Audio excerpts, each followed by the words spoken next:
திருச்செந்தூர் கடற்கரையில் சூரியனை காண பக்தர்கள் எதிர்பார்த்து கொண்டிருந்த நேரத்தில் திடீரென கடலில் சுழல் உருவாகி ஒரே இடத்தில் கடல் நீர் வட்டமடித்த காட்சிகள் தான் மொத்த பக்தர்களையும் மெய்சிலிர்க்க வைத்துள்ளது.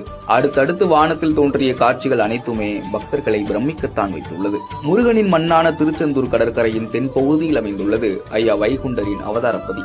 மாசி மாதம் 20ஆம் நாள் ஐயா வைகுண்டர் அவதரித்தார் என ஐயாவழி சாஸ்திரங்கள் கூறுகின்றன.